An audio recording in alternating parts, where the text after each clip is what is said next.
우리가 흔하게 쓰는 말 중에서 타이밍이라는 말이 있습니다. 타이밍.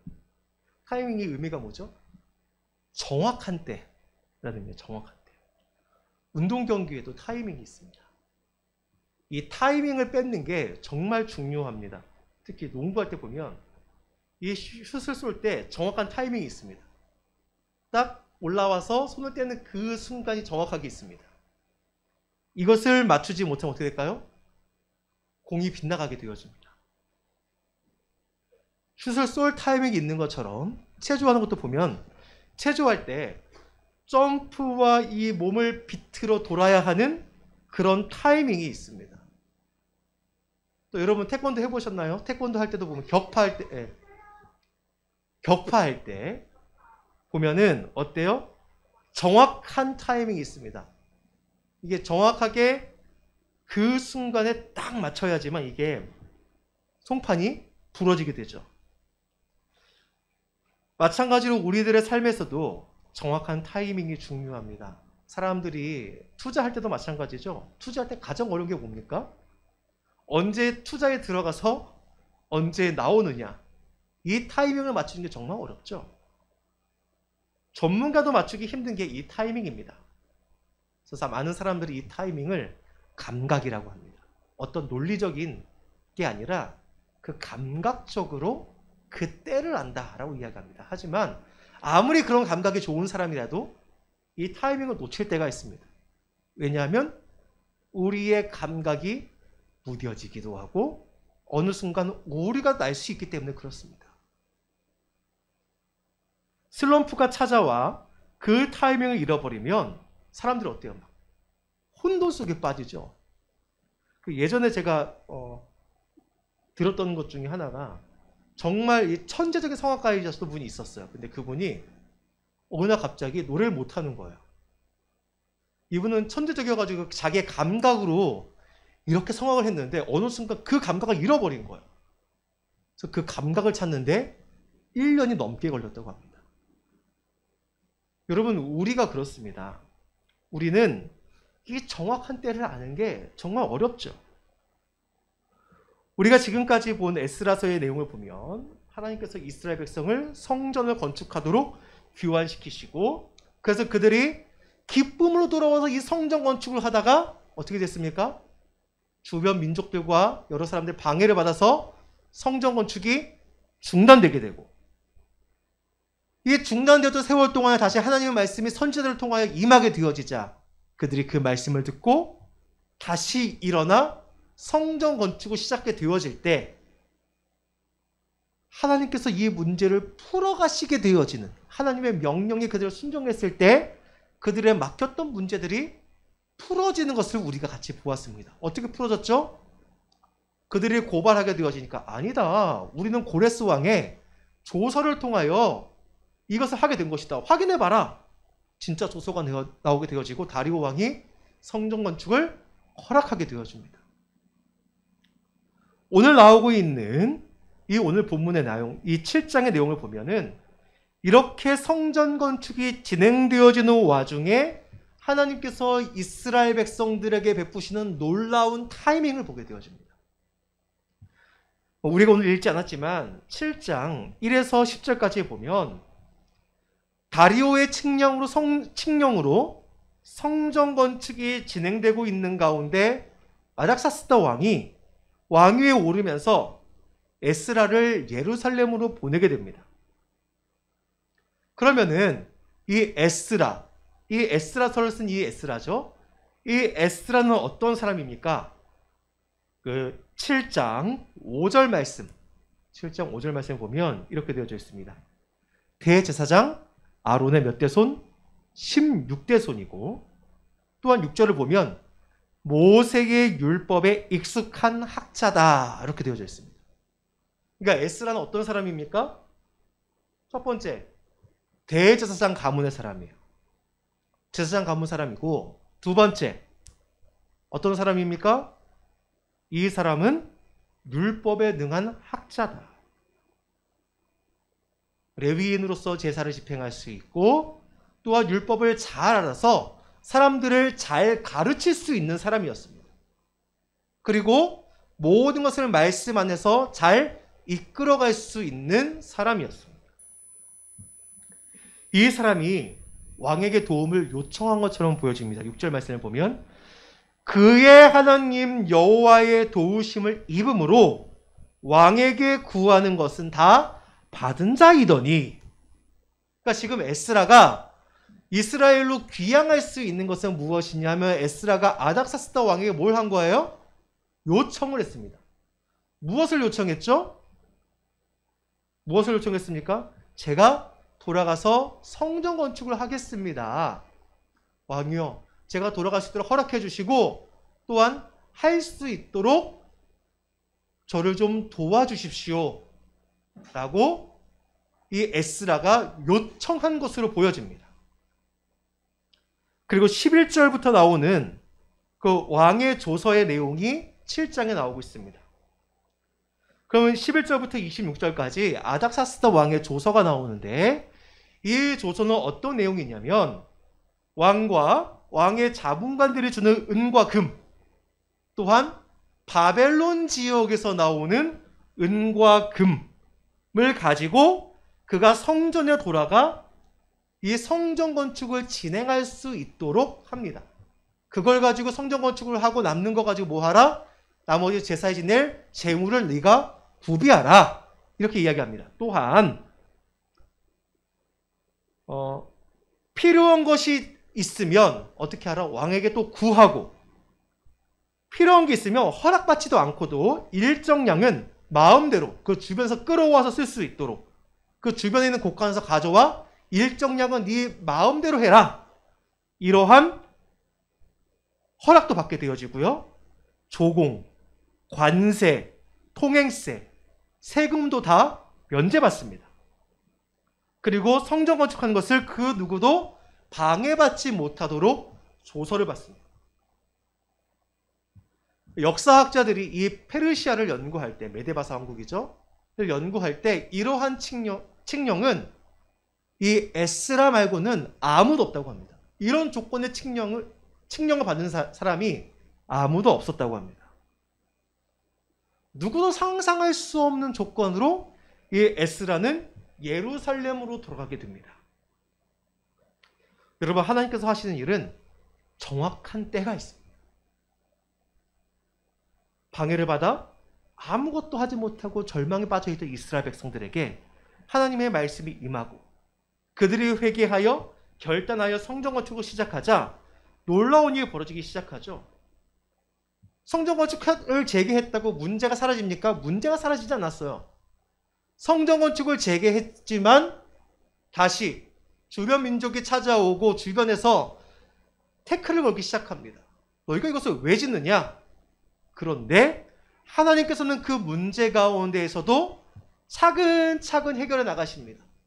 다리오 왕을 통하여 다시 한번 고레스의 조서를 확인하게 하시고 그걸 통해 확인받고 성전 건축이 이제는 더 이상 방해받지 않고 진행되게 됩니다.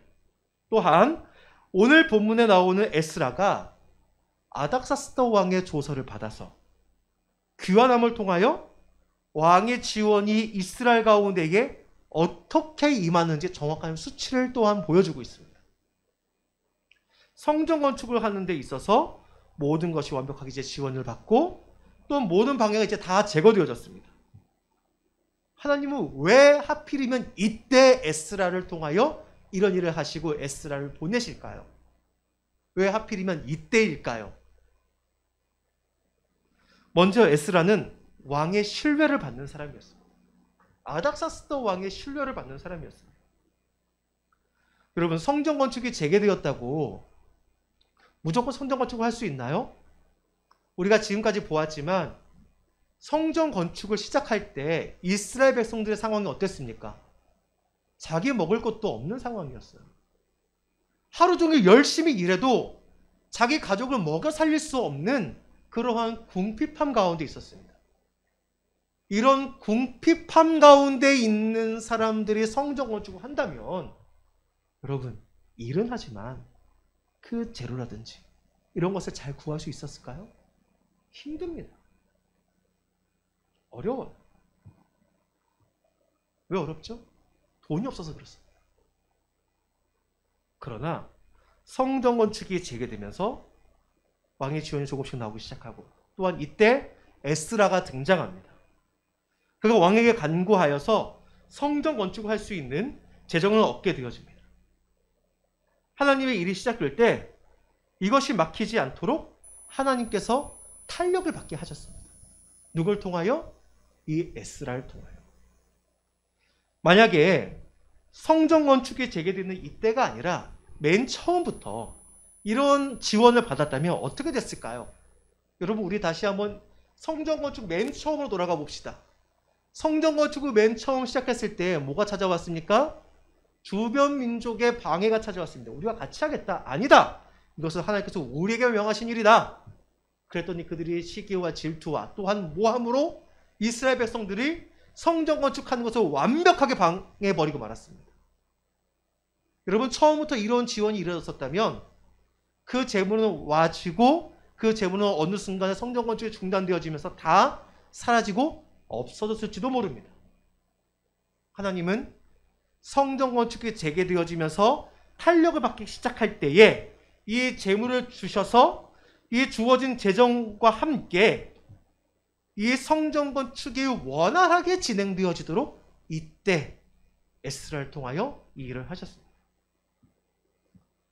그러면 두 번째로 왜 에스라의 등장이 꼭 이때야 했을까요? 여러분, 성전 건축이 끝나고 나면 이제 뭐 해야 될까요? 제사 지내기 시작해야 됩니다. 거기서 하나님의 말씀을 강론하기 시작해야 될 것입니다. 예배드리기 시작해야 될 것입니다. 성전 건축을 했다고 다 끝나나요? 성전 건축은 요즘 말로 이야기하면 하드웨어만 만든 거예요.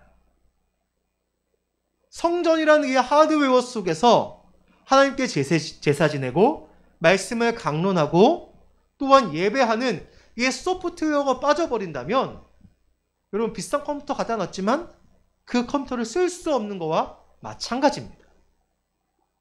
하나님은 가장 좋은 소프트웨어인 에스라를 지금 보내심을 통하여 성전 건축이 건축에서 끝나는 게 아니라 이 성전이 지어진 그 목적대로 올바로 쓰임받게 하기 위하여 에스라를 보내셔서 에스라를 통하여 제사가 이제 집행되게 하시고 말씀 선포를 통하여 이스라엘 백성들이 그 말씀 가운데 회개하고 엎드려 이스라엘 백성이 주의 율법 가운데에서 그들의 삶을 하나님 말씀으로 만들어갈 수 있도록 하시는 과정을 주시기 위해서 에스라를 이 타이밍에 보내신 겁니다. 즉, 일이 순차적으로 진행되게 하시기 위해서입니다.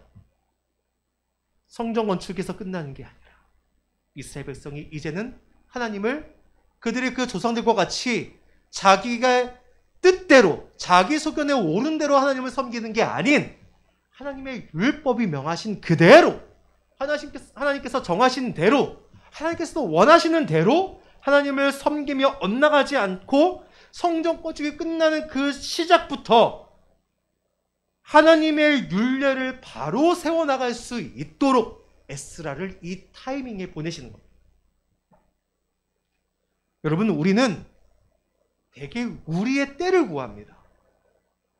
바로 지금 내가 어렵다고 느끼는 이 순간 하나님의 도우심이 임해야 한다고 우리는 하나님께 강요하고는 합니다. 그러나 하나님의 때는 우리가 원하는 때와 다를 수 있습니다. 그러면 하나님께서는 왜 꼭 내가 원하는 때가 아니라 하나님께서 원하시는 그 때에 주실까요? 왜냐하면 하나님의 때가 가장 적절한 때이기 때문에 그렇습니다. 제가 대학부 시절에 이렇게 수련을 가게 되어지면 정말 그 당시에 다들 어마어마하게 먹었습니다. 꼭 마지막 날 밤에는 이제 고기 파티를 했는데, 고기 파티를 하면 한 3, 40명 갔거든요. 그러면 간 사람 수 곱하기 돼지고기를 근으로 샀어요. 1인분에 150에 200g 하잖아요. 한 사람도 최소 3인분씩 먹는 거예요. 그만큼에다가 고구마 한 박스, 이제 감자 한 박스, 그리고 소세지 막 이런 거 사가면은 그게 다 동납니다. 거기다가 고기를 막 굽잖아요. 다들 20대 초반이니까 이 식욕이 폭발을 해가지고 어떠냐면 아직 삼겹살이 익지도 않았는데 막 집어가고 막 먹어요. 약간 들이건데 막 먹기 시작합니다. 빨리 고기 먹으려고. 여러분, 우리가 음식을 먹을 때에도 뭐가 있습니까? 정확한 때가 있죠. 아무리 배가 고파도 이 음식이 다 돼야 그제서야 우리가 음식을 먹을 수 있습니다. 아이가 옆에서 배가 고프다고 아무리 보채도 부모는 어떻습니까? 이 음식이 다 될 때까지 그것을 기다리고 아이를 달래며 그때까지 기다리게 합니다.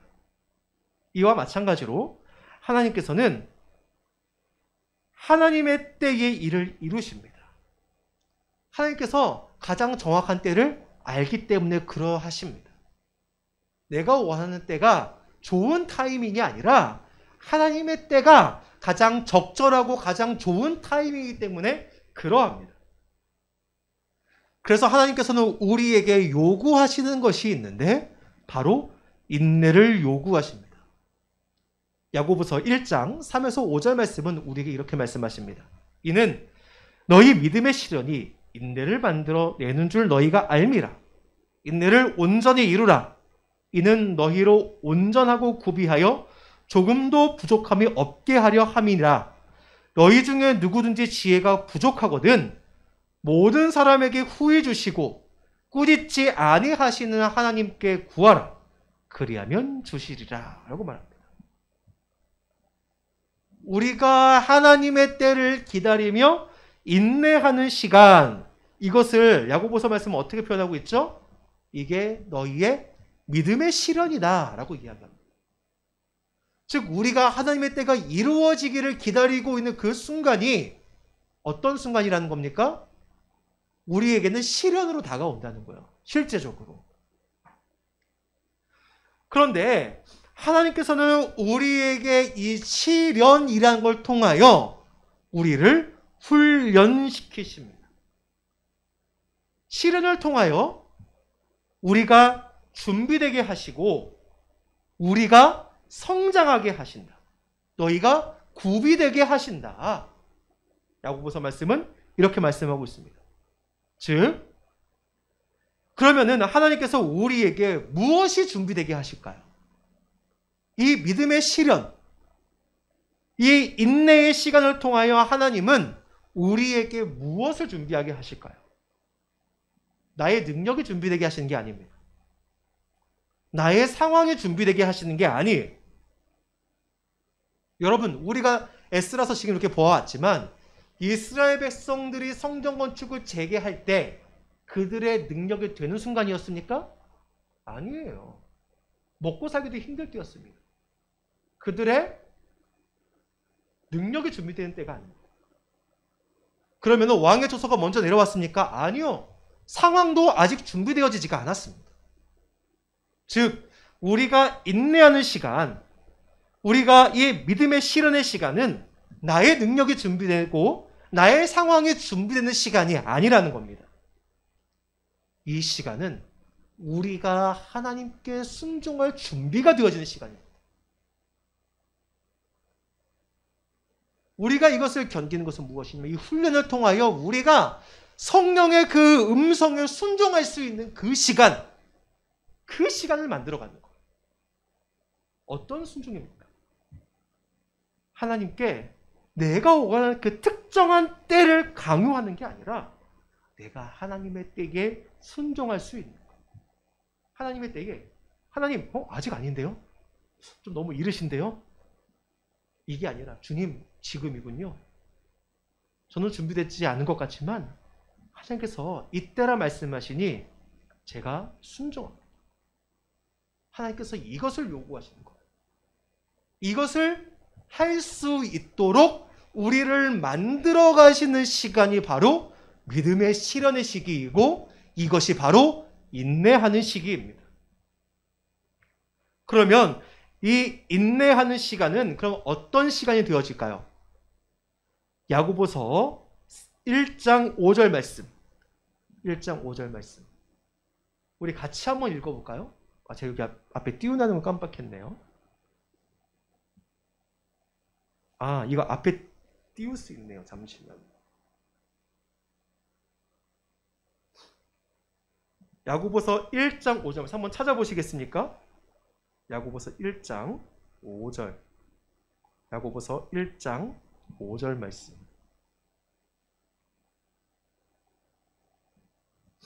야고보서 1장 5절. 찾으셨습니까?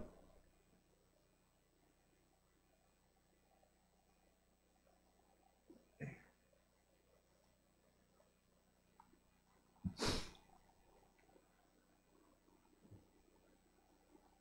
한번 우리 같이 한 목소리 읽어봅니다. 시작. 너희 중에 누구든지 모든 사람에게 후히 주시고 꾸짖지 아니하시는 하나님께 구하라. 그리하면 주시리라. 그러니까 우리가 이 인내하는 시간 동안에 하나님께 구해야 되는 것은 무엇이라는 겁니까? 하나님의 지혜를 구해야 된다는 거예요. 하나님의 지혜. 즉 나의 지식으로 판단을 내리는 그러한 지혜가 아니라 하나님의 지식과 하나님의 그 마음을 아는 그 지혜, 하나님께서 우리에게 정말 원하시는 것이 무엇인지 아는 그 지혜를 우리가 이 인내의 시간 동안 우리가 구해야 한다는 겁니다. 그래서 오늘 에스라는 이렇게 말합니다. 그가 왕의 마음에 예루살렘 여호와의 성전을 아름답게 할 뜻을 두시고, 여러분 이 일이 이루어지는데 무엇이 먼저 있었다는 거예요? 하나님의 뜻이 먼저 계셨다는 겁니다. 하나님의 뜻이 먼저 계셨고 그 다음 나로 왕과 그의 보좌관들 앞과 왕의 권세 있는 모든 방백의 앞에서 은혜를 얻게 하셨더라. 에스라가 자기의 능력을 이렇게 잘 발휘해서 그들의 마음을 산 게 아니라는 겁니다. 에스라가 자기가 왕에게 아부하고 사람들한테 싹싹 빌어가지고 얻어낸 게 아니라는 거예요.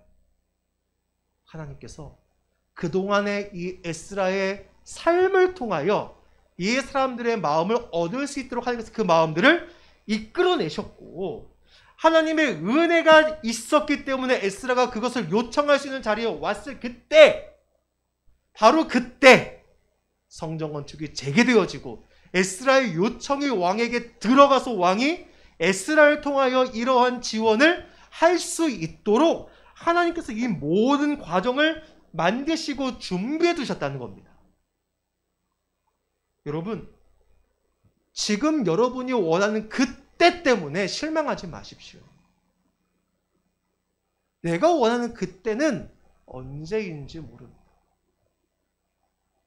하나님께서 원하시는 때가 언제인지 우리는 절대 알 수가 없습니다. 신명기 31장 8절에서 그래서 모세는 여호수아에게 유언을 남깁니다. 어떻게 말하냐면, 그리하면 여호와 그가 내 앞에서 가시며 너와 함께 하사 너를 떠나지 아니하시며 버리지 아니하시리라. 너는 두려워하지 말라. 놀라지 말라. 하나님이 내 앞서 가신다. 모세가 자신의 그 삶을 돌아보면 어떻게 얘기하는 겁니까? 내가 지도력을 발휘해서 이 백성들을 이끌어낸 게 아니다. 하나님께서 이 구름 기둥과 불 기둥으로 앞서가신 것 같이 늘 앞서가셨다. 마찬가지로 하나님께서 여호수아 너 앞서가신다.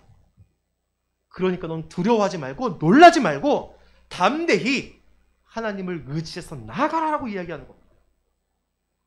하나님의 때는 정확하게 이루어집니다. 그때를 우리는 믿음으로 인내해야 합니다. 여러분, 노아가 방주를 지을 때에 한 번도 보지 못한 그 비를 그가 말씀하심을 믿고 120년 동안 방주를 지었습니다. 아브라함은 그에게 자녀 주실 거라는 그 약속이 약 25년 후에 드디어 이삭을 통하여 이루어지게 됩니다. 이스라엘의 출애굽의 시간을 430년을 기다린 것과 같이 우리는 하나님의 약속의 때를 기다리고 믿어요. 전도서 3장 1절 말씀은 우리에게 이렇게 말씀하십니다. 범사에 기한이 있고 천하 만사가 다 때가 있나니 라고 말씀하고 있습니다. 그래서 꽃이 필 때가 있고 질 때가 있고 사람이 태어날 때가 있고 죽을 때가 있고 우리 인생에서도 우리가 일이 이루어질 때가 있고 실패할 때가 있고 올라갈 때가 있고 내려갈 때가 있으며 우리가 슬퍼할 때가 있고 기뻐할 때가 있는 것. 그런데 이 모든 때가 하나님께서 우리에게 은혜를 주시는 과정이라는 사실을 우리는 믿어야 된다는 사실입니다. 여러분, 하나님의 때는 정확합니다. 정확합니다. 지금 우리에게 펼쳐질 어려운 일이 있다고요? 하나님께서 우리를 훈련시키시는 과정입니다. 하나님께서 우리를 성장하게 하시고 순종할 수 있도록 우리를 만들어 가시는 과정입니다. 그 과정을 믿으시고 믿음으로써 이 모든 것을 우리가 주와 함께함으로 이겨내고 승리하여 주님께서 또 주시는 놀라운 그 때를 맞이할 수 있는 저와 여러분 되기를 간절히 소망합니다.